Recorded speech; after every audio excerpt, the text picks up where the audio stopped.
فیض شاہ جہاں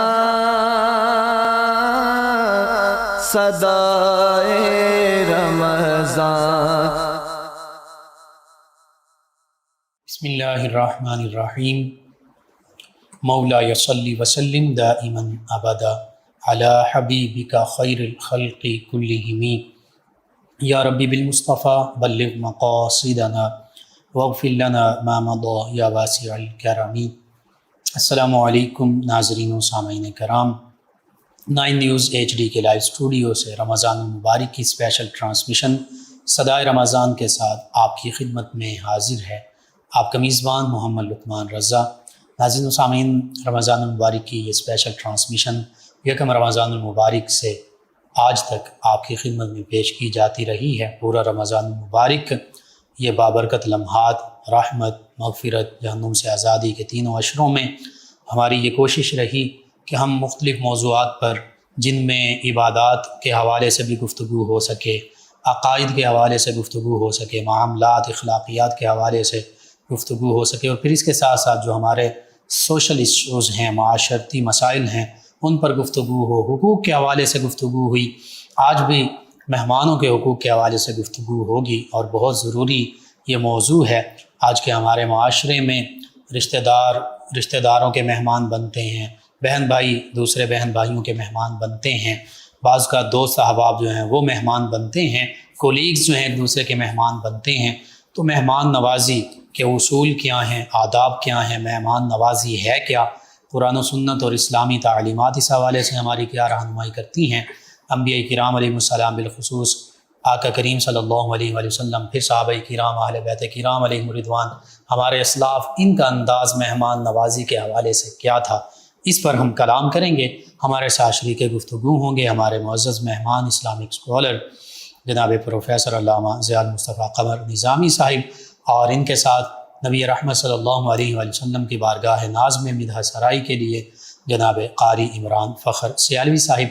میں آپ دونوں معزز مہمانوں کو خوش آمدید کہتا ہوں۔ سب سے پہلے علامہ ضیاء المصطفیٰ قمر نظامی صاحب، مہمان کیا ہے اور مہمان نوازی کیا ہے، اس سے مراد کیا ہے، عام فہم سادہ لفظوں میں ہمارے ناظرین کی آپ رہنمائی کیجیے۔ بسم اللہ الرحمن الرحیم۔ اللہم صلی وسلم علی رسولک الکریم وآلہ الطاہرین، رب اغفر وارحم وانت خیر الراحمین۔ سب سے پہلے آپ کا بہت زیادہ مشکور ہوں 9 نیوز صدائے رمضان کے حوالے سے، یہ خوبصورت پروگرام انہوں نے انعقاد کیا ہے، اور پورے رمضان المبارک میں سحر و افطار کی ٹرانسمیشنز کے حوالے سے بہت سارے علماء کرام تشریف لاتے ہیں۔ مجھے بھی آپ نے موقع دیا، اللہ آپ کو جزائے خیر عطا فرمائے۔ مہمان عربی میں اس کو الضیف کہا جاتا ہے۔ جی، تو مہمان وہ ہوتا ہے جو اللہ رب العالمین کی جانب سے کسی خوش نصیب انسان کی جانب بھیجا گیا ہوتا ہے، یعنی ہمارے پاس کوئی ایسا شخص آتا ہے جس کی ہم خاطر تواضع کرتے ہیں، یا کوئی ایسا انسان جو ہمارے پاس آ جاتا ہے تو پھر ہم اس کی کھانے پینے کا اہتمام اس کے لیے کرتے ہیں، بیٹھنے کا اچھا انتظام کرتے ہیں، اس کے رہنے کا، آرام کرنے کا اہتمام کرتے ہیں، جو کچھ وقت کے لیے قیام کرتا ہے، جی کچھ وقت کے لیے قیام کرتا ہے، ہمارے ہاں تشریف لے کر آتا ہے اور اللہ کی طرف سے بھیجا ہوا ہوتا ہے، اس کو ہم مہمان کہتے ہیں۔ تو مہمان نوازی یہ سنت انبیاء بھی ہے، مہمان نوازی حضور کے فرامین عالیہ سے بھی ملتی ہے۔ مہمان کی عزت کرنا، مہمان کی توقیر کرنا، مہمان کا اکرام کرنا، اس کے حوالے سے حدیث مبارکہ میں بھی ہمیں پتہ چلتا ہے۔ قرآن و سنت اور بالخصوص اسی قرآن مجید فرقان حمید میں سیدنا ابراہیم علیہ السلام کے حوالے سے بھی تذکرے ملتے ہیں، تو ان پر بھی ضرور کلام کیجیے تاکہ ہمارے نوجوان نسل مسلمانوں کو پتہ چلے اور ان میں ایک رغبت پیدا ہو، انسپائریشن ملے کہ حقیقت میں ہمارے جو اسلاف تھے، اور پھر انبیاء کرام علیہ السلام، اور پھر قرآن اور حدیث جو ہمارے لیے رہنمائی کا ذریعہ ہے، اس میں بھی مہمان نوازی کا ہمیں درس ملتا ہے۔ قرآن پاک میں حضرت سیدنا ابراہیم علیہ السلام کی مہمان نوازی کا ذکر تفصیل کے ساتھ ملتا ہے، ان کے واقعات کے اندر بہت تفصیل کے ساتھ ملتا ہے۔ حضرت ابراہیم علیہ السلام وہ پہلے اس کائنات کے شخص ہیں جنہوں نے باقاعدہ طور پر مہمان نوازی کے فرائض سر انجام دیے ہیں، اور مہمان نوازی میں تو اتنے وہ مخیر تھے اور اتنے بڑھ چڑھ کے خرچ کیا کرتے تھے کہ آپ تب تک کھانا تناول نہیں فرمایا کرتے تھے جب تک آپ کی محفل میں آپ کے دسترخوان پہ کوئی اور ساتھ مہمان موجود نہیں ہوتا یعنی تھا۔ اکیلے کھانا نہیں کھاتے، اکیلے کھانا نہیں کھاتے، دور دور سے کئی میل چل کے مہمان کو تلاش کر کے لے کر آتے تھے، اور اتنا اہتمام تھا کہ آپ کے گھر کے چاروں جانب دروازے تھے کہ جو مہمان جہاں سے آئے، جو دروازہ قریب ہو وہاں سے داخل ہو کر ہمارے پاس پہنچ جائے۔ تو آپ مہمان نوازی کے حوالے سے بڑے معروف تھے، اور اتنی مہمان نوازی تھی کہ لوگ جانتے تھے، بلکہ فرشتے بھی آتے تھے تو حضرت ابراہیم علیہ السلام کے پاس اکثر مہمان بن کے آیا کرتے تھے۔ تو یہ کتنا بڑا ایک ان کے لیے ہے کہ وہ مہمان نوازی فرماتے تھے، اور پوری دنیا کے اندر ہی نہیں، آسمانوں کی دنیا میں بھی وہ مہمان نواز کے حوالے سے معروف ہو گئے، چرچے تھے، ان کے چرچے اور تھے۔ دیکھیے ہم بھی ملت ابراہیمی پر ہیں، جی بالکل، قربانی ہم کرتے ہیں سنت ابراہیمی کی یاد میں، تو اس کا مطلب یہ کہ سنت ابراہیمی سمجھ کر ہم مہمان نوازی بھی کرتے ہیں۔ بعض علماء کرام فرماتے ہیں کہ مہمان نوازی کرنا واجب ہے، اور بعض مہمان کہتے ہیں کہ مہمان نوازی کرنا مستحسن عمل ہے، یہ ایک مستحب عمل ہے۔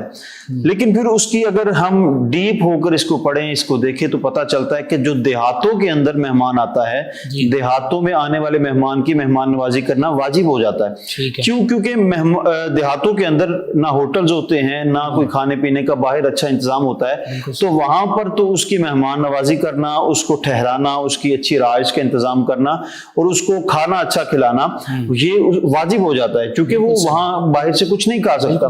تو شہروں کے اندر ہر طرح کا انتظام موجود ہوتا ہے، وہ باہر سے کہیں سے کھا کے بھی آ سکتا ہے، یا کچھ دیر کے لیے جا کر بھی کھا سکتا ہے۔ تو وہاں بھی چاہیے شہروں میں بھی کہ مہمان کو اچھا کھانا کھلایا جائے، اچھے کھانے کا انتظام کیا جائے، لیکن چونکہ شہروں میں انتظام موجود ہوتا ہے، وہ کہیں اور سے بھی کھا سکتا ہے، اس اعتبار سے وہ مستحب عمل ہو جائے گا۔ حدیث مبارکہ میں حضور سید عالم صلی اللہ تعالی علیہ وسلم نے ارشاد فرمایا کہ جو اللہ رب العالمین اور آخرت پر ایمان لاتا ہے فَلْيُكْرِمْ ضَيْفَهُ، اس کو چاہیے کہ وہ مہمان نوازی، مہمان کی تکریم کرے۔ جو اللہ اور اللہ کے رسول پر اور آخرت پر ایمان رکھتا ہے، اس کے لیے یہ لازم ہے کہ وہ اپنے مہمان کی عزت کرے، اس کا احترام کرے۔ تو اس سے ہم اگر دیکھیں تو مہمان کی عزت کیا ہے؟ مہمان کی عزت سب سے بڑی یہ ہے کہ ہم اس کا استقبال کریں، اور ہمیں حضور کی تعلیمات سے یہ پتہ چلتا ہے، خندہ پیشانی کے ساتھ ملے، اور مہمان جب آئے تو اپنے ماتھے پہ بل نہ ڈالے، کیونکہ یہ تو اللہ کی جانب سے بھیجا ہوا ہے۔ اور یہاں تک ہمیں روایات میں ملتا ہے کہ جب مہمان کسی کے گھر میں آتا ہے تو وہ مہمان اپنے ساتھ اللہ کی رحمتیں لے کر آتا ہے، اور جب وہ گھر سے باہر جاتا ہے تو وہ جتنی بھی مسائب، پریشانیاں، مشکلات اور تنگیاں اس انسان کی ہوتی ہیں وہ اپنے ساتھ لے کر چلا جاتا ہے۔ تو یہ مہمان، بلکہ حدیث مبارکہ میں ایک شخص مہمان کو بڑا معیوب سمجھاتا، بڑا عجیب سمجھتا تھا کہ میرے گھر میں مہمان آئے اور وہ اپنے ماتھے پہ بل ڈال لینا۔ حضور سید عالم صلی اللہ تعالی علیہ وسلم نے ارشاد فرمایا کہ ایک دن مجھے مہمان بناؤ۔ حضور اس کے گھر مہمان بنے، وہ کتنا خوش نصیب انسان ہے کہ جس کے مہمان حضور بنے، اور حضور نے خود فرمایا کہ میں تمہارے گھر میں آؤں، کیونکہ حضور نبی آخر الزمان صلی اللہ تعالی وسلم حضور کا وہ غلام تھا، اس لیے حضور کو تو بڑی خوشی کے ساتھ اس نے قبول فرمایا۔ حضور نے فرمایا کہ جب میں تمہارے گھر سے واپس نکلوں تو تم میرے پیچھے دیکھنا۔ جب حضور اس کے گھر میں تشریف لے کے گئے اور گھر سے واپس نکلے تو وہ کیا دیکھتا ہے؟ حضور کے پیچھے پیچھے وہ حشرات، وہ جانور، موذی جانور جو ہیں وہ حضور کے پیچھے پیچھے چلتے جا رہے ہیں۔ تو حضور سے اس نے پوچھا یا رسول اللہ یہ کیا ہے؟ حضور نے ارشاد فرمایا کہ یہ وہ تمہاری مشکلات، وہ پریشانیاں ہیں جو تمہارے گھر کے اندر موجود تھی۔ مہمان آیا ہے، مہمان واپس جب نکلا ہے تو یہ ساری چیزیں لے کر جا رہا ہے، اس لیے تم مہمان کی عزت کیا کرو، مہمان کو احترام کی نگاہ سے دیکھا کرو۔ جب تمہارے گھر مہمان آئے تو مہمان کو عزت کے نگاہ سے دیکھا کرو۔ اور یہاں پر پھر مہمان کے آداب بھی کچھ بتائے گئے ہیں کہ مہمان 3 دن کے لیے مہمان ہوتا ہے۔ حضور سید عالم صلی اللہ تعالی وسلم کے حدیث مبارکہ بخاری شریف میں موجود ہے، فرمایا 3 دن کے لیے مہمان ہوتا ہے۔ پہلے دن جو ہے وہ صبح اور شام کا جو کھانا وہ بڑا پورے اہتمام کے ساتھ، تکلف کے ساتھ کھانا اچھا کھلاؤ۔ پھر اس کے بعد 2 دن جو ہیں وہ گھر میں جو بھی کھانا بنا ہو، معمول کا کھانا، وہ کھلاؤ۔ 3 دن کے بعد مہمان جو ہے وہ مہمان کے اصول سے نکل جاتا ہے۔ اس کے بعد پھر جو آپ اس کو کھانا کھلاؤ گے، پلاؤ گے، اس کے اہتمام کرو گے، وہ صدقہ و خیرات میں شمار کیا جائے گا۔ لیکن وہ پہلے 3 دن کا جو ہے وہ ایسا ہے کہ جو تم اس کو کھلاؤ گے اس کا ذرہ برابر بھی حساب نہیں لیا جائے گا۔ ہم عام کھانا کھاتے ہیں، ہم سے کل قیامت والے دن اس کا حساب لیا جائے گا، لیکن جو مہمان کو ہم کھانا کھلائیں گے مہمان کے کھانے کا ہم سے حساب کتاب نہیں لیا جائے گا۔ اور یہ مہمان نوازی کا سب سے بڑا اللہ رب العالمین کا احسان ہے مہمان نوازی کرنے والے پر۔ سبحان اللہ۔ سیدنا ابراہیم علیہ السلام کے واقعے کا ذکر ایک آپ بھی فرما رہے ہیں، فرشتے انسانی شکل میں آتے ہیں، مہمان بنتے ہیں۔ اسی طرح ایک واقعہ وہ بھی ہے کہ جس میں وہ ایک بوڑھا شخص تھا، غیر مسلم تھا، وہ آتا ہے تو اس کے ساتھ کیا معاملہ ہوتا ہے، پھر اللہ تعالیٰ کی طرف سے کیا حکم ملتا ہے، اس پر بھی کریں۔ جی، ایک شخص حضرت سیدنا ابراہیم علیہ السلام کے دسترخوان پہ آیا، بوڑھا شخص تھا۔ حضرت ابراہیم علیہ نبینا علیہ الصلوۃ والسلام نے اس کو کہا کہ اللہ کا نام لے کر کھانا شروع کرو۔ اس نے کہا میں تو اللہ کو جانتا ہی نہیں، میں اس کا نام کیسے لوں، اس کی تعریف کیسے کروں؟ تو آپ اتنے موحد تھے، آپ کی غیرت نے یہ گوارا نہیں کیا کہ میرے دسترخوان پہ بیٹھ کر وہ انسان کھانا کھائے جو میرے رب کی تعریف ہی نہیں کرنا چاہتا۔ آپ نے فرمایا کہ آپ اٹھ کے چلے جاؤ۔ اٹھ کے چلا گیا۔ کچھ دیر بعد حضرت جبریل امین علیہ السلام تشریف لے کر آئے اور کہا اللہ رب العالمین ارشاد فرماتا ہے کہ اس بوڑھے کو اتنے سالوں سے میں خدا ہو کر وہ میرا نام نہیں لیتا، میں پھر بھی رزق دے رہا ہوں، تو نے ایک لقمے کے لیے اس کو اٹھا دیا۔ تو حضرت ابراہیم علیہ السلام اس کے پیچھے بھاگے، اس کے پیچھے تشریف لے کر گئے، اس کو دور سے تلاش کر کے لے کر آئے۔ اس نے کہا میں تب جاؤں گا، مجھے پہلے یہ بتائیں، مجھے اٹھا دیا تھا، اب بٹھانے کے لیے آپ کیسے آمادہ ہو گئے؟ میں اسی شرط پہ کہ آپ کے رب کا نام نہیں لوں گا، میں کھانا کھاؤں گا۔ حضرت ابراہیم علیہ السلام نے فرمایا تم آؤ میرے دسترخوان پہ کھانا کھاؤ، جیسے تم کھانا چاہتے ہو ویسے آ کر بیٹھو۔ وہ جب آیا تو اس نے کہا کہ مجھے وجہ بتائیں۔ تو حضرت ابراہیم علیہ السلام نے ارشاد فرمایا کہ جب تم اٹھ کے گئے تو اللہ رب العالمین کی جانب سے مجھے پیغام آیا کہ میں اتنے سالوں سے اس بندے کو کھانا کھلا رہا ہوں، وہ میرا نام نہیں لیتا، تم نے تھوڑے سے لقموں کے لیے میرے نام لینے پر مجبور کر دیا اور اپنی محفل سے اٹھا دیا ہے۔ تو وہ شخص اسی وقت حضرت ابراہیم علیہ السلام کی جو ملت میں شامل ہو گیا اور اللہ رب العالمین کی وحدانیت پر ایمان لے آیا کہ جس رب نے میرا اتنا خیال کیا ہے میں اس کا نام بھی نہیں لیتا، اور وہ اتنا کریم ہے کہ وہ میرے ساتھ مہربانی فرما رہا ہے، تو میں تو پھر بندہ ہوں۔ تو وہ اللہ رب العالمین کا پکا بندہ اور سچا بن گیا۔ حضرت سیدنا ابراہیم علیہ السلام اپنی جگہ پر وہ بھی ٹھیک ہیں کہ جو اللہ رب العزت کی وحدانیت پر ایمان نہیں لاتا اور اللہ کا نام لے کر کھانا نہیں کھا رہا، وہ اس قابل نہیں ہے۔ جی، لیکن اللہ رب العزت کی شان وہ وراء الورا ہے، اللہ رب العزت رب العالمین ہے۔ یہ بھی ان کی بھی اللہ کی محبت میں انہوں نے یہ عمل کیا، بالکل۔ اور اللہ تعالیٰ چونکہ تمام کائنات کا پالنے والا ہے، اس کی شان کو یہی زیب دیتا ہے، وہ اپنوں کو بھی دیتا ہے، بیگانوں کو بھی دیتا ہے۔ تو اللہ رب العزت نے اپنی شان کے لائق ارشاد فرما دیا۔ اس میں یعنی سیدنا ابراہیم علیہ السلام کے حوالے سے کوئی ایسا معاملہ نہیں کہ ہم معاذ اللہ ثم معاذ اللہ ان کی شان میں اس کا معاملہ یا گفتگو ایسی کریں، یہ بھی ہماری تعلیم اور تربیت کے لیے یہی ہے۔ اس کے علاوہ بالخصوص مہمان نوازی کے آداب کا ذکر آتا ہے، اور مہمان کے آداب کیا ہیں، مہمان کیسے مہمان بن کر جائے اور میزبان کیسے میزبانی کر کے دکھائے، اس حوالے سے بھی صحیح مختصر اس میں ایک حدیث مبارکہ کا ذکر کرتے ہوئے آپ کی سوال کی جانب آؤں گا۔ حضور سید عالم صلی اللہ تعالی علیہ وسلم جب مکہ المکرمہ سے ہجرت فرما کے مدینہ طیبہ میں تشریف لے کر آئے، مدینہ طیبہ میں اعلان ہو گیا کہ پیغمبر آخر الزمان صلی اللہ تعالی علیہ وسلم تشریف لے کر آ رہے ہیں۔ سارے لوگ مکہ، سارے مدینہ طیبہ کے باہر استقبال کے لیے پہنچ گئے۔ جب سارے لوگ پہنچے تو حضرت عبداللہ ابن سلام جو یہودیوں کے عالم تھے، انہوں نے کہا کہ میں سوچا میں جاؤں، وہ کہتے کیا ہیں، ان کی بات تو سنوں، ان کو دیکھوں تو صحیح وہ ہیں کون، کیونکہ آپ بہت بڑے مناظر تھے، یہودیوں کی طرف سے مناظرے کیا کرتے تھے، قرآن زبور کے بہت بڑے عالم تھے۔ تو آپ آئے، انہوں نے کہا کہ آخری نبی کی نشانیاں بھی میں نے پڑھ رکھی ہیں، اگر ان میں نشانیاں مل گئیں تو میں ان پر ایمان لے آؤں گا۔ سب سے پہلے کہتے ہیں کہ میری خواہش تھی کہ میں سنوں تو صحیح وہ جا کر کہتے کیا ہیں، دیکھوں تو صحیح وہ ہیں کیسے۔ آپ فرماتے ہیں کہ جب میں باہر مدینہ طیبہ سے لوگوں کے ساتھ آیا اور میں نے کیا دیکھا، ریاست مدینہ کے قیام پر حضور نے جو سب سے پہلا خطاب فرمایا، جو سب سے پہلا حضور نے کلام فرمایا، حضور نے جو پہلا منشور عطا فرمایا وہ کیا تھا؟ حضور نے ارشاد فرمایا افشوا السلام بینکم، آپس میں سلام کو پھیلا دو، ایک دوسرے کو سلام کرنے میں پہل کرو اور سلامتی ایک دوسرے تک پھیلاؤ، وَطْعِمُوا الطَّعَامَ اور ایک دوسرے کو کھانا کھلاؤ۔ تیسرے نمبر پر فرمایا صلوا باللیل والناس نیام، نماز اس وقت ادا کرو جس وقت لوگ آرام کر رہے ہوں۔ تو ان تین پیغامات میں حضور نے جو دوسرے نمبر پر پیغام دیا وہ پیغام کیا تھا کہ ایک دوسرے کو کھانا کھلاؤ۔ تو مہمان نوازی کرنا اتنا اہم ہے کہ حضور ریاست مدینہ کے قیام کے وقت جو 3 اہم چیزیں بیان فرما رہے ہیں، اس میں دوسرے نمبر پر جو اہم چیز ہے وہ یہی ہے کہ ایک دوسرے کو کھانا کھلاؤ، مہمان نوازی کرو۔ تو مہمان نوازی اتنا بڑا عمل ہے کہ حضور نے اپنے تاریخی خطبہ میں، تاریخی خطاب میں، ایک نئی ریاست کے قیام کے موقع پر اپنے لوگوں کو جو پیغام دیا، اپنے رعایا کو جو پیغام دیا، اس میں یہی فرمایا کہ ایک دوسرے کی مہمان نوازی کرو۔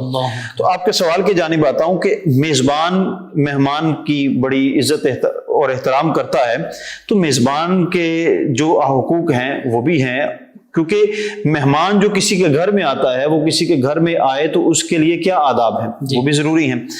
تو مہمان کو چاہیے کہ میزبان جہاں پر اس کو بٹھائے وہیں پر بیٹھ جائے۔ اکثر لوگوں کی عادت ہوتی ہے کہ وہ چلنا پھرنا شروع کر دیتے ہیں، گھر کے ماحول کو دیکھنا شروع کر دیتے ہیں، چونکہ وہ پردہ داری کے بھی معاملات ہوتے ہیں، لوگوں کی پرائیویسی بھی ہوتی ہے، بہت سارے معاملات ہوتے ہیں۔ تو مہمان کو چاہیے کہ میزبان جس مقام پر اس کو بٹھائے وہیں پر بیٹھ جائے، بجائے اس کے کہ وہ اٹھ کر چلنا پھرنا شروع کر دے۔ اور دوسرے نمبر پر وہ جو اس کو کھانا دے، اس کھانے کو خوشی کے ساتھ قبول کرے اور اس کو کھائے، عیب نہ نکالے، اس میں یہ نہ کہے کہ یہ اچھا نہیں، اگر پسند ہے تو کھائے، نہیں پسند تو چھوڑ دے، لیکن اس کھانے میں عیب تلاش نہ کرے، اور پھر جو کھانا وہ کھلائے اس کھانا کھلانے پر اس کا شکریہ ادا کرے، اور وہ اتنی دیر وہاں پر قیام کرے جتنی دیر میزبان اس کو برداشت کر سکتا ہے، چونکہ آج دور کیسا ہے، آج ہر بندہ بہت زیادہ مصروف ہے، ایک ایک وقت، ایک ایک لمحہ جو ہے، ایک ایک منٹ جو ہے بہت قیمتی ہے۔ تو مہمان جب کسی کے گھر میں جائے تو اس کو یہ خیال کرنا چاہیے کہ جس بندے کے پاس جا رہا ہے اس کا وقت کتنا قیمتی ہے، اس اعتبار سے اس کے پاس رہے۔ حضور نے تو فرمایا نا 3 دن تک وہ مہمان رہ سکتا ہے، اگر کوئی مجبوری نہیں تو اس کے مجبوری نہیں وہاں رہنے کی تو پھر الگ بات ہے، لیکن 3 دن تک مہمان رہ سکتا ہے۔ لیکن آج کے دور میں اگر ہم دیکھیں تو 3 دن تو رکھنا بہت مشکل ہو جاتا ہے بہت سارے لوگوں کے لیے، گھریلو معاملات ہوتے ہیں۔ اس وقت کیا تھا، اس وقت بڑے گھر ہوتے تھے، کھانے پینے کے بھی اچھے اہتمام ہوتے تھے، کھلا اور وسیع رہنے کا انتظام ہوتا تھا۔ آج شہروں میں دیکھیں لوگوں کی رہائشیں بالکل مختصر سی ہیں، یعنی اگر مجبوری نہیں تو 3 دن ضروری بھی نہیں ہے، 3 دن ضروری بھی نہیں، لیکن اگر مجبوری ہے تو پھر میزبان کو 3 دن کم از کم اس کو بھی مہمان نوازی لازمی کرنی چاہیے، دونوں طرف سے ایسا معاملہ ہو کہ مہمان بھی مشکل میں نہ پڑے اور میزبان بھی مشکل نہ پڑے، مہمان بھی اتنے تکلفات میں نہ پڑ جائے کہ میزبان سمجھنے لگ جائے کہ یہ کیا میرے سامنے کر رہا ہے۔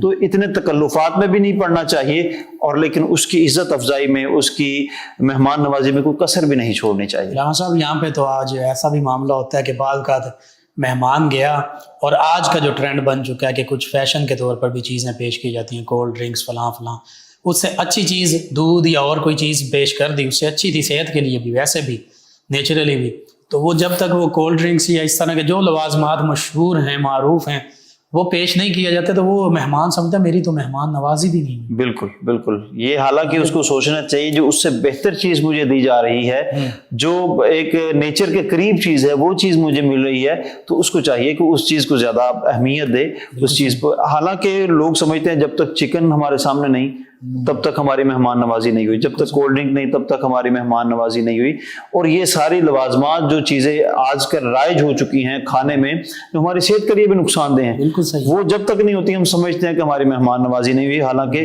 فروٹس وغیرہ فریش، کیونکہ یہ سبھی کیمیکلز یا آرٹیفیشل تیار کرتے ہیں، جو نیچرل چیزیں اللہ تعالیٰ کی پیدا کرتا ہے ان میں جو غذائیت ہے وہ ان میں تو نہیں ہے، جو ان میں نہیں ہے، بالکل وہ چیزوں کو اہمیت زیادہ دینی چاہیے۔ ٹھیک ہے، بالکل صحیح۔ جی ناظرین، مہمان نوازی اور مہمانوں کے حقوق کے حوالے سے بہت خوبصورت گفتگو ہو رہی ہے۔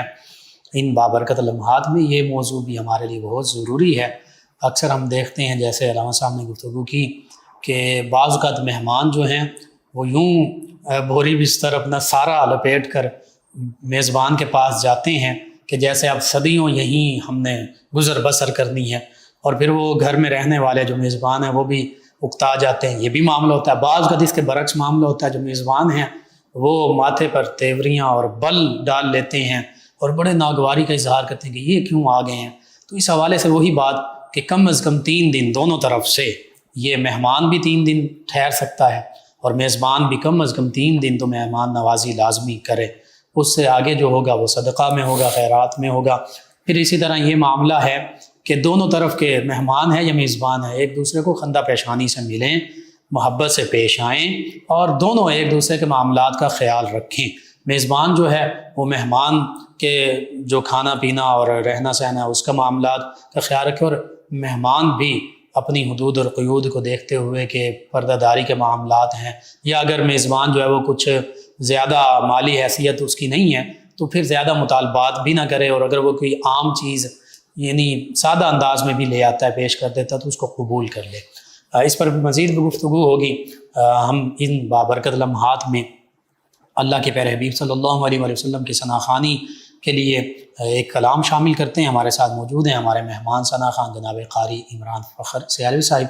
جی قاری عمران فخر سیالوی نبی رحمت صلی اللہ علیہ وسلم کی بارگاہ ناز میں بلائے عقیدت۔ ان کی مہک نے دل کے غنچے کھلا دیے ہیں، ان کی مہک نے دل کے غنچے کھلا دیے ہیں، جس راہ چل دیے ہیں کوچے بسا دیے ہیں، جس راہ چل دیے ہیں کوچے بسا دیے ہیں۔ سبحان اللہ۔ اللہ کیا جہنم اب بھی نہ سرد ہوگا، اللہ کیا جہنم اب بھی نہ سرد ہوگا، رو رو کہ مصطفیٰ نے دریا بہا دیے ہیں، رو رو کہ مصطفیٰ نے دریا بہا دیے ہیں۔ سبحان اللہ۔ میرے کریم سے گر قطرہ کسی نے مانگا، میرے کریم سے گر قطرہ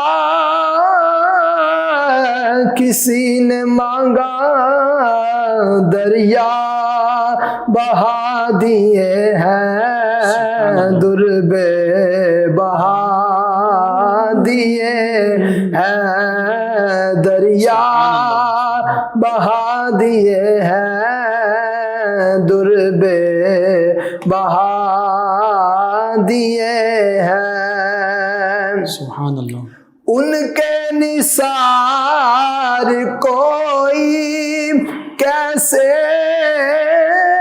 ہی رنج میں ہو، ان کے نثار کوئی کیسے ہی رنج میں ہو، جب یاد آ گئے ہیں سب غم بھلا دیے ہیں، جب یاد آ گئے ہیں سب غم بھلا دیے ہیں، ان کی مہکن دل کے غنچے کھلا دیے ہیں۔ جزاک اللہ، ماشاء اللہ ماشاء اللہ۔ جی ناظرین و سامعین، 9 نیوز HD کے لائیو اسٹوڈیو سے رمضان المبارک کی یہ اسپیشل ٹرانسمیشن صدائے رمضان آپ کی خدمت میں پیش کی جا رہی ہیں۔ بہت ہی خوبصورت، بہت ہی اہم آج کا ضروری موضوع مہمانوں کے حقوق اس حوالے سے گفتگو ہو رہی ہے۔ بعض اوقات ایسا بھی ہوتا ہے کہ کچھ لوگ، مثال کے طور پہ ہم کسی کے ہاں مہمان گئے ہیں تو انہوں نے ہماری خاطر تواضع کی، پھر وہ ہمارے پاس آئیں گے تو پھر ہم خاطر تواضع کریں گے اور پھر دونوں جانب سے موازنہ کیا جائے گا کہ میں گیا تھا تو اس نے یہ کھلایا تھا، یہ پلایا تھا، اور پھر وہ دوسرا جو بھی مہمان ہوگا وہ آئے گا تو وہ بھی اس بات کو نوٹ کرے گا کہ اچھا یہ میرے پاس آئے تھے، ہم نے یہ کھلایا تھا، اب میں ان کے پاس آیا ہوں تو انہوں نے کیا کھلایا پلایا. یعنی یہ ایک کمپٹیشن والا معاملہ بن جاتا ہے. جیسے ہم دیکھتے ہیں کہ آج ہر معاملے میں بالخصوص دنیاوی معاملات میں کمپٹیشن چل رہا ہے جی. ایجوکیشن میں بھی کمپٹیشن ہے جی، دیگر معاملات میں بھی کمپٹیشن ہے، لیکن کیا نیکیوں میں بھی کمپٹیشن ہے؟ کیا اخلاص میں بھی کمپٹیشن ہے؟ کیا اللہ کی رضا اور خوشنودی حاصل کرنے میں بھی کمپٹیشن ہے؟ کیا اللہ کی یاد میں محو رہنے میں بھی کمپٹیشن ہے؟ کیا روزے اللہ کی رضا کے لیے رکھنے کے لیے اس میں بھی کمپٹیشن ہے؟ یہاں ہم نہیں دیکھتے.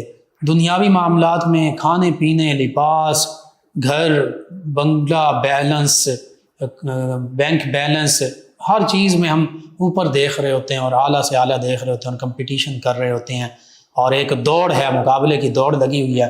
لیکن جہاں وسارعوا الی مغفرۃ من ربکم وجنۃ عرضها السماوات والارض، کہ اس مغفرت اور جنت کی طرف بڑھو کہ جس کی جو طول و عرض ہے وہ زمین و آسمان سے بھی بڑھ کر ہے. وہاں ہم نے سبقت اختیار کرنی تھی، وہاں ہم نے دوڑ لگانی تھی، وہاں کمپٹیشن ہونا تھا. اس کمپٹیشن، اس مقابلے کی دوڑ سے ہم پیچھے آ گئے، اور جہاں ہم نے ایک دوسرے کا ساتھ دینا تھا وہاں ہم چاہتے ہیں کہ ہم آگے سے آگے نکل جائیں. علامہ صاحب یہ دیکھیے یہ معاملہ بھی ہے، اور باقاعدہ بعض وقت گنوایا بھی جاتا ہے کہ بھائی میں نے، تم میرے پاس مہمان آئے تو میں نے ایسے تمہاری مہمان نوازی کی تھی، یہ فلاں فلاں چیز یہ چیزیں تیار کروائی تھیں، تو اب میں آ رہا ہوں یہ چیزیں تیار کروانا. یا پہلے نہ بھی کہا جائے تو بعد میں ضرور جتلایا جاتا ہے کہ یہ میرے نے تو ایسا معاملہ کیا تھا، تم نے کیا کیا. تو کیا یہ بھی ضروری ہے مہمان نوازی کے لیے؟ اسلامی تعلیمات اس حوالے سے جی آپ نے جو بات کہی ہے کہ ہم اس چیز کا مقابلہ کرتے ہیں، کمپٹیشن ہمارا ہو جاتا ہے کہ فلاں نے اتنا کھلایا، ہم اتنا کھلا رہے ہیں، اور لوگ یہ کہتے ہیں کہ میں نے تو اتنا کھلایا تھا، تم اتنا تھوڑا کیوں اہتمام کیا. یا بعض اوقات یہ ہوتا ہے کہ وہ پیچھے جا کر بعد میں باتیں سناتے ہیں. ڈائریکٹ بھی کچھ لوگ کہہ دیتے ہیں، کچھ ایسے ہوتے ہیں جو آپس میں ساتھ آئے لوگوں کو کہہ رہے ہوتے ہیں. تو یہ تو ایک ایسی بات بھی ہو جائے گی کہ جو دوسرے بندے کو تکلیف دینے والی ہے. تو مہمان بننے کا مقصد قطعاً یہ نہیں ہوتا کہ اگلے بندے کو تکلیف دی جائے. ہر بندہ اپنی توفیق کے مطابق اور اپنے حیثیت کے مطابق بندہ کر سکتا ہے. اگر وہ جان بوجھ کے کنجوسی کر رہا ہے تو یہ تو ایک الگ بات ہے، لیکن پھر بھی مقابلہ نہیں کرنا چاہیے، کیونکہ اس میں رضائے الہی مطلوب ہے. مہمان کو کھانا کھلاتے ہوئے یہ نہیں دیکھنا کہ میرا نام بنے گا، میرا چرچا ہوگا، فلاں جگہ پر جا کر یہ کہے گا کہ اس نے بہت اچھا اہتمام کیا تھا. ایسا ہرگز نہیں ہونا چاہیے. ایسا اگر کریں گے تو سارا ثواب ضائع ہو جائے گا اور ریاکاری میں آ جائے گا. بالکل صحیح ہے. ایک اور بھی معاملہ ہے، ہم رشتہ دار یا دوست احباب کوئی تھوڑا مالی حیثیت بہتر ہوگی نا تو ان کو تو ہم مہمان بنائیں گے کہ یہ چلو جی تعلقات بنیں گے اور پھر یہ بھی ہمیں مہمان نوازی کے لیے بلائیں گے. اچھا، لیکن جو ہمارے رشتہ دار، دوست، پڑوسی، محلے دار، اگر وہ مالی حیثیت ان کی تھوڑی کمزور ہوگی نا، ان کو کبھی ہم مہمان نہیں بنائیں گے کہ انہوں نے ہمیں کون سا مہمان بنا لینا ہے، یا یہ مہمان نوازی کریں گے بھی تو کیسی یہ مہمان نوازی کر سکتے ہیں. اور یہاں پر یہ بھی ہوتا ہے کہ ہمارے پاس اگر کوئی غریب مہمان آتا ہے یا رشتہ داروں میں یا محلے میں سے کوئی آ جاتا ہے تو ہم اس کو ٹائم نہیں دیتے. بالکل صحیح. بلکہ اکثر بڑے گھروں میں تو یہ ہوتا ہے کہ مہمان اگر کوئی بڑا اچھے لیول کا ہے تو اس کو باہر جا کر استقبال بھی کرتے ہیں، پروٹوکول بھی دیتے ہیں. یہ الگ بات ہے کہ حضور سید عالم صلی اللہ تعالی وسلم بھی دوسری اقوام کے بڑے سرداروں کو عزت احترام دیا کرتے تھے، یہ ایک الگ بات ہے. لیکن ہمارے ہاں کیا اس میں یہ مقصد تو نہیں نہ ہوتا کہ ہم مہمان بنیں گے اور یہ معاملہ، اس میں تو دین اسلام کی اشاعت، اس میں تو یہ ہے کہ دین اسلام کی اشاعت، وہ دین کے قریب آ جائے گا، وہ تو ایک اور مقصد تھا.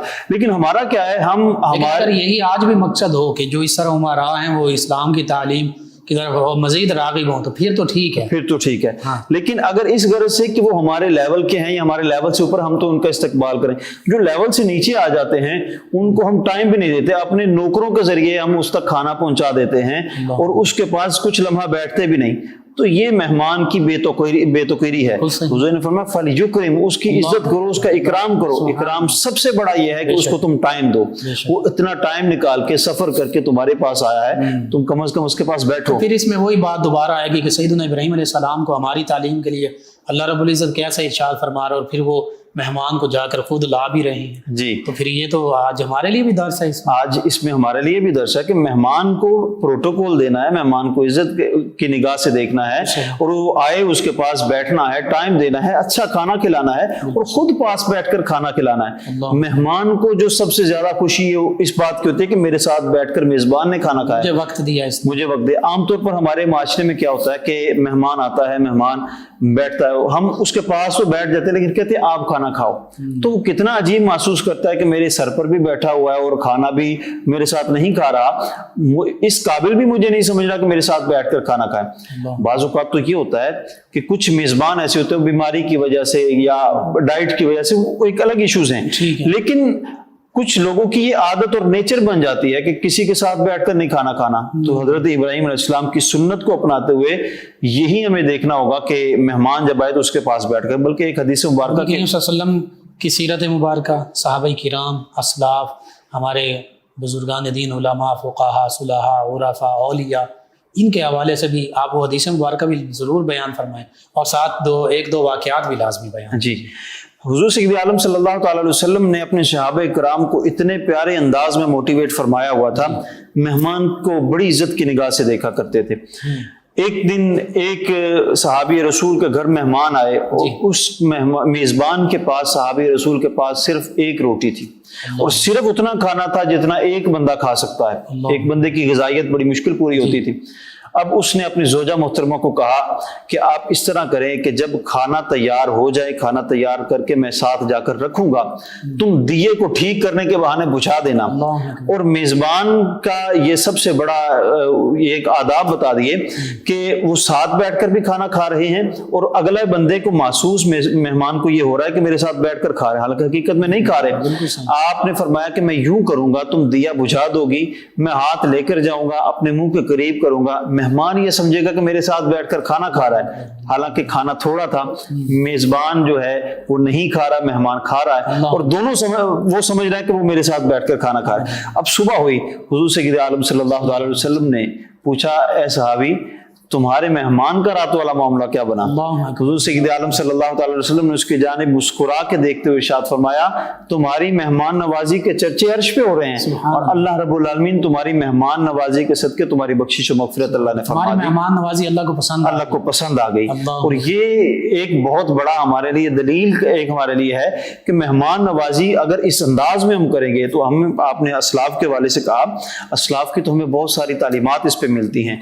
وہ مہمانوں کو اتنا پروٹوکول دیتے تھے، اتنی عزت کیا کرتے تھے، اور کھانے پینے میں اتنا وافر انتظام کیا کرتے تھے۔ اپنے عام کھانوں میں وہ تھوڑا سا کھانا کھایا کرتے تھے، لیکن جب مہمان آتا وہ دسترخوان کو بھر دیا کرتے تھے کہ جتنا دسترخوان کو بھر دیں گے اتنی اللہ رب العالمین کی رحمتوں کا نزول ہوگا۔ حضرت رابعہ بصریہ کے حوالے سے بھی ایک واقعہ ملتا ہے۔ آپ کے پاس کچھ مہمان آئے، 4 یا 5 کی تعداد میں، آپ کے پاس کھانا تھوڑا تھا، ایک روٹی تھی۔ خادمہ نے کہا روٹی ہے کیا؟ مہمان 5 ہیں۔ تو آپ نے فرمایا یہ صدقہ کر دو۔ وہ خادمہ حیران پریشان کہ یہ صدقہ کر دوں تو ان کے حصے میں تو ایک لقمہ بھی نہیں آئے گا، یہ اب کیا کھائیں گے؟ حضرت رابعہ بصریہ کا توکل علی اللہ دیکھیے، آپ نے کہا یہ صدقہ کر دو، اس نے صدقہ کر دیا۔ کچھ دیر گزری، دروازے پہ دستک ہوئی، ایک شخص آیا کھانا لے کر، یہ حضرت رابعہ بصریہ کو دے دیجئے، اور آپ نے پوچھا کتنی روٹیاں ہیں؟ اس نے کہا یہ 5 روٹیاں ہیں۔ خادمہ خوش ہو گئی کہ 5 مہمان ہیں، 5 روٹیاں آ گئی۔ آپ نے فرمایا یہ ہمارے لیے نہیں، کسی اور کے لیے آئی ہیں، یہ پھر دے دو، پھر یہ کسی اور کے لیے آئے ہیں، تمہارے آقا نے کسی اور کے لیے بھیجی۔ پھر دروازے پر دستک ہوئی تو پوچھا کتنی روٹیاں لے کر آئے ہو؟ کہا 10 روٹیاں لے کر آئے ہو۔ کہا یہ ہمارے لیے آئی ہیں، اس کو رکھ لو، قبول کر لو۔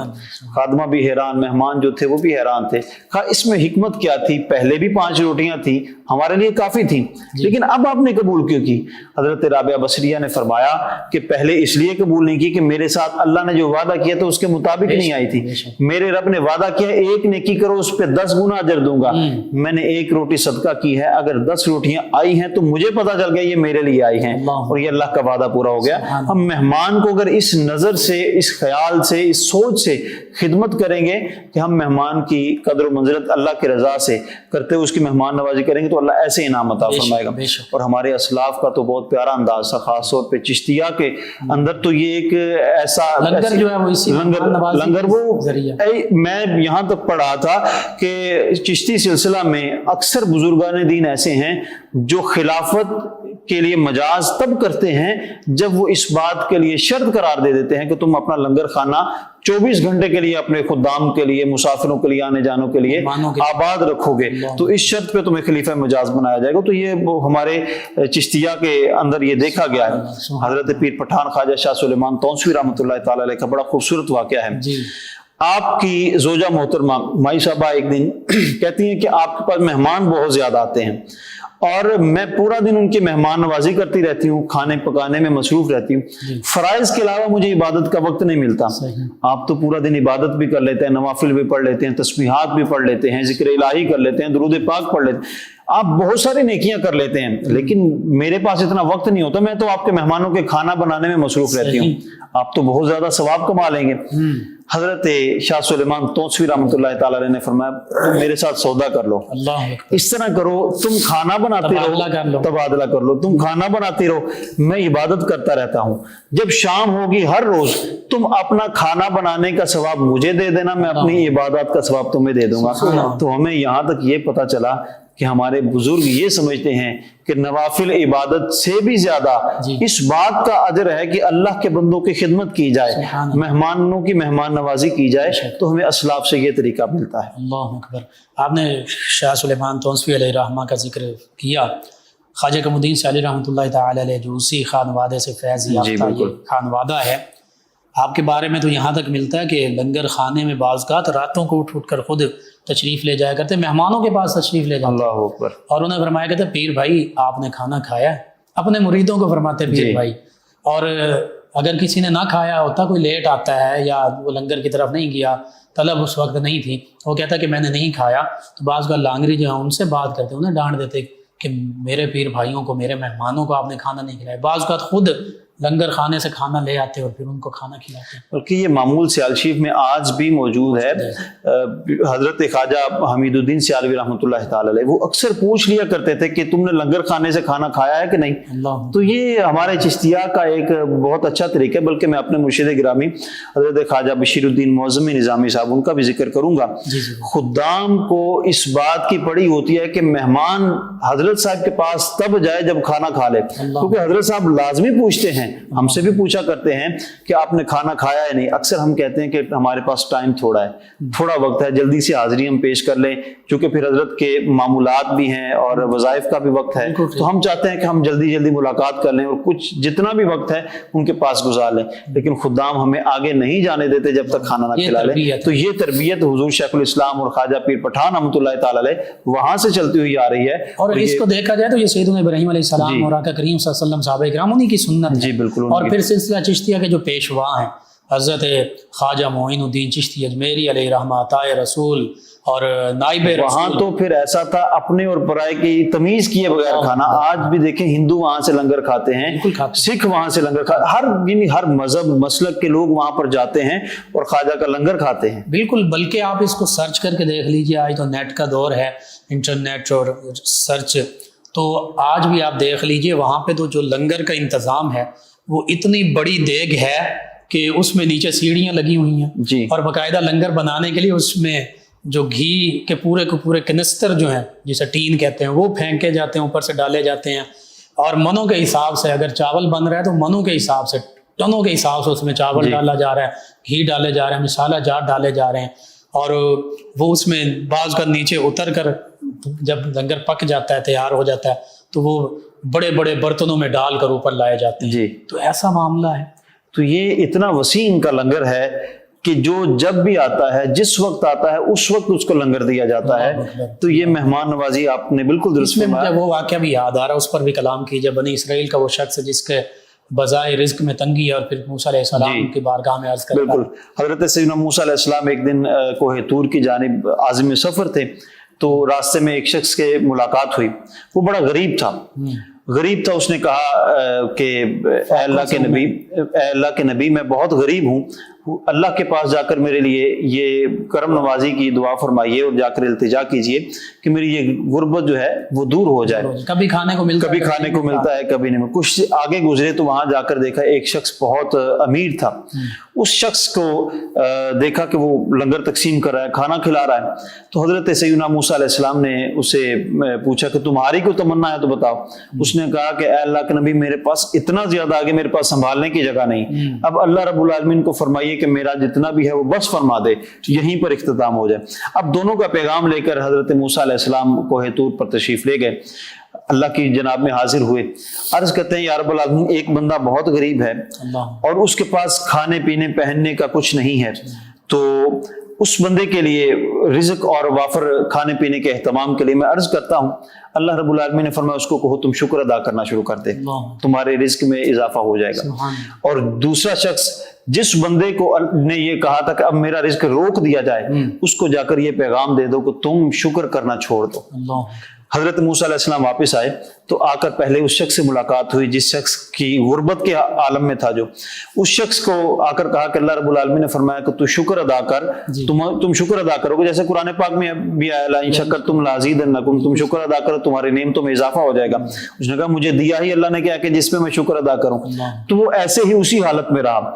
لیکن وہ شخص جس شخص کو اللہ نے دولت کی فراوانی عطا فرمائی تھی، اس شخص سے جا کر یہ پیغام اللہ کا ارشاد فرمایا کہ اللہ تعالیٰ فرماتا ہے کہ تم شکر کرنا چھوڑ دو۔ اس نے کہا جس رب نے مجھے اتنا دیا ہے وہ اس کا شکر کیوں نہ ادا کروں، تو اللہ رب العالمین نے اس کی نعمتوں میں بہت زیادہ اضافہ فرما دیا۔ وہ لوگوں کو مہمانوں کو کھلاتا، پھر اس پہ شکر بھی ادا کرتا کہ میرے پاس مہمان آئے ہیں، جیسے بابا بلے شاہ رحمۃ اللہ علیہ فرماتے ہیں میرے پاس مہمان آئے، میرا چولہا جلتا رہے، مجھے اس بات پہ خوشی محسوس ہوتی ہے۔ تو یہ ہمارے بزرگان دین کا طریقہ ہے۔ بے شک بے شک۔ ہمارے معاشرتی رویوں پر ہم نے مختصر سی بات کر لی۔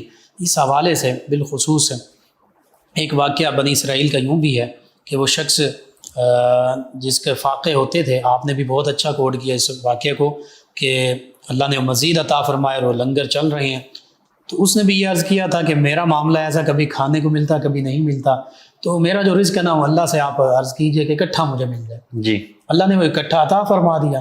اب سیدنا موسیٰ علیہ السلام نے تھوڑا عرصہ گزرا، سوچا کہ وہ بندہ تو اس کو رزق جو ملا تھا کھا کے ختم ہو گیا ہوگا، اب تو پھر فاقوں کی نوبت ہوگی۔ تو جب وہاں سے گزرے تو دیکھا وہاں پر تو لوگ آ رہے ہیں، کھا رہے ہیں اور رزق کے انبار لگے ہوئے ہیں، بڑے حیران ہوئے۔ اس سے پوچھا اے اللہ کے بندے یہ کیا معاملہ ہے؟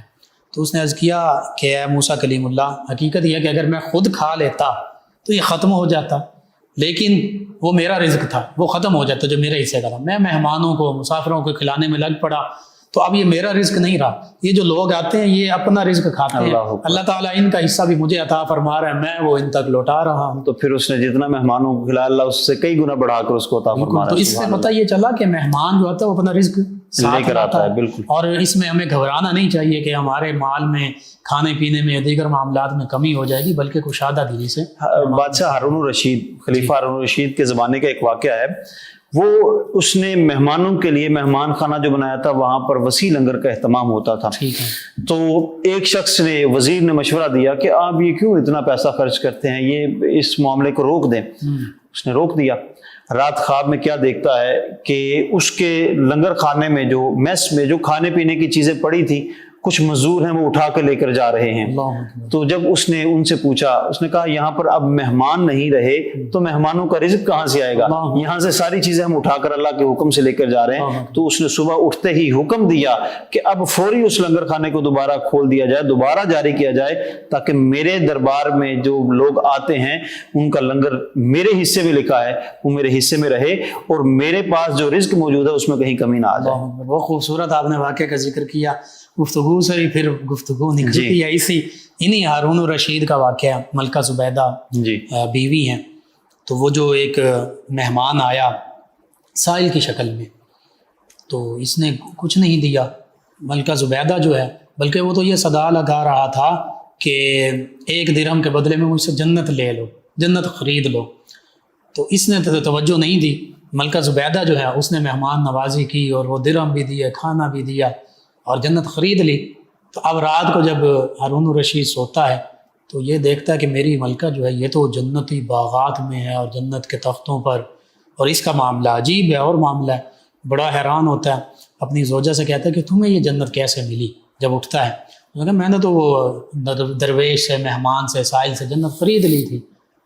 تو بڑا حیران ہوا کہ میں اس معاملے میں پیچھے رہا. میں نے تو یہ سمجھا کہ یہ تو ایسا ہی معمولی سا معاملہ ہے, اس سے کیسے جنت مل سکتی ہے, مہمان نوازی سے فقیر اکثر اعلان کر رہے ہوتے ہیں, اس میں ایسے ہی سمجھا. تو اب بڑا حیران ہوا. دوبارہ وہ سائل آیا تو اس نے صدا لگائی, اس نے کہا جی میں جنت خریدنا چاہتا ہوں. تو اس سائل نے کہا, اس مہمان نے کہا کہ اب وہ 1 درہم میں جنت نہیں ملے گی. وہ جس نے 1 درہم میں جنت خریدنی تھی, جس کا یقین تھا, اس نے خرید لی, بن دیکھے اس نے سودا کیا تھا.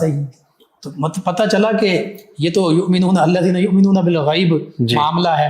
اللہ اور اللہ کے حبیب صلی اللہ علیہ وسلم کے فرامین پر اگر ہم بن دیکھے ایمان نہیں لا رہے, مہمان نوازی نہیں کر رہے, تو پھر معاملہ ایسا ہی. یار مہمان نوازی ہمیں یہ سمجھ کے نہیں کرنی چاہیے کہ ہم مہمان ہمارے پاس آئے گا, مہمان کے لیے کھانا بنائیں گے, اتنا خرچ ہو جائے گا, یہ ہو جائے گا. حالانکہ ہمیں یہ توکل اور یہ سوچ ہونی چاہیے کہ ہم مہمان کو کھلائیں گے, ہمارے رزق میں اضافہ ہوگا. ظاہری طور پر وہ ہمارے اکاؤنٹ سے پیسے نکل رہے ہیں, لیکن وہ اگر ملٹی پلائی کر کے دیکھا جائے اللہ کی رحمتوں کی شکل میں, اللہ کی برکات کی شکل میں, اور بہت سارے ظاہری مال کی شکل میں بھی اضافہ ہوتا ہے. تو ہمیں یہ سوچ کے کرنا چاہیے ہم اللہ کے مہمان کی, اللہ کے بھیجے ہوئے بندے کی خدمت کر رہے ہیں. بلکہ حضرت شاہ سلیمان توسوی رحمۃ اللہ تعالیٰ علیہ کا ایک اور واقعہ میرے ذہن میں آ گیا. آپ کے پاس ایک شخص آیا جو آپ کو آزمانے کے لیے آیا تھا, اور آ کر کہتا ہے کہ آ کر بیٹھ جاتا ہے کچھ دیر. اس نے معمولات دیکھے تو واپس جانے لگا. آپ نے فرمایا 1 دن میرے پاس رک جاؤ.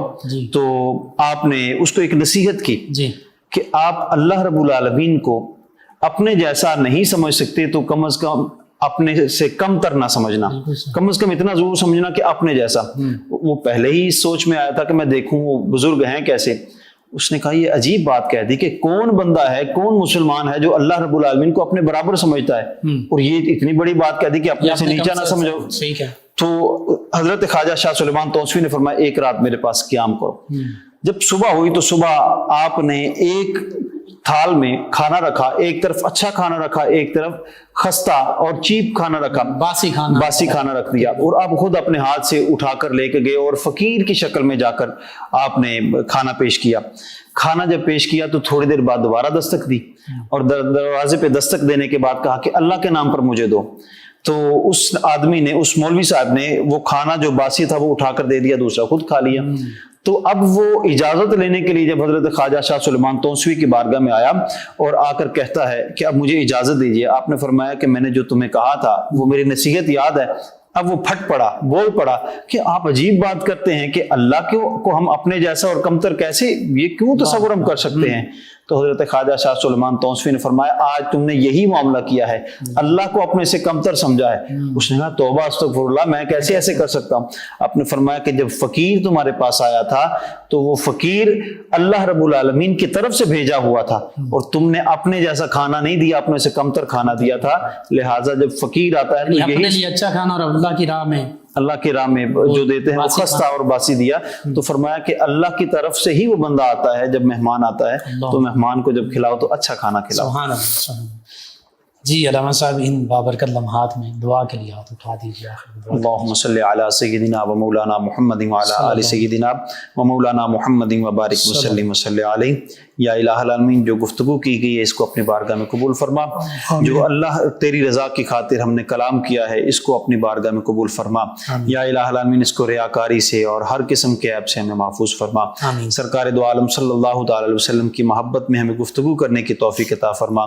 ہمارا جینا مرنا اٹھنا بیٹھنا تمام معاملات جو ہیں, تمام معمولات حضور سید عالم صلی اللہ تعالی علیہ وسلم اور اللہ تیری رضا کی خاطر ہوں. یا اللہ اپنی رضا عطا فرما, اپنے محبوب کی غلامی عطا فرما. سرکار دو عالم صلی اللہ تعالی علیہ وسلم کے صدقے ہم پر خاص کرم فرما. ہمارے ملک پاکستان کی خیر فرما. ملک پاکستان کی معیشت کو بھی استحکام عطا فرما. ملک پاکستان کے تمام داخلی اور خارجی اختلافات اور انتشارات سے ہمیں محفوظ فرما. سرکار دو عالم صلی اللہ تعالی علیہ وسلم کے غلاموں کی شکل میں ہمیں حکمران عطا فرما. 9 نیوز HD کے تمام جتنے بھی پروگرامز چل رہے ہیں ان کو کامیاب فرما. ان کے جتنے بھی پروجیکٹس چل رہے ہیں تمام میں ان کو کامیابیاں عطا فرما. وصلی اللہ تعالی علی رسولہ محمد وعلی آلہ واصحابہ اجمعین. جی ناظرین و سامعین, 9 نیوز HD کے لائیو اسٹوڈیو سے رمضان المبارک کی اسپیشل ٹرانسمیشن صدائے رمضان کا آج کا پروگرام اختتام پذیر ہوتا ہے. اپنے میزبان محمد لقمان رضا, ہمارے معزز مہمان اور ہماری ٹیم کو اجازت دیجیے. اللہ نگہبان آخر میں جناب قاری عمران فخر سیالوی صاحب نبی محتشم صلی اللہ تعالی علیہ وآلہ وصحبہ وبارک وسلم کی بارگاہ ناز میں گلہائے عقیدت پیش کریں گے. جی جناب قاری عمران فخر سیال. سب سے اولا ہمارا نبی، سب سے اولا ہمارا نبی، سب سے بالا ہمارا نبی.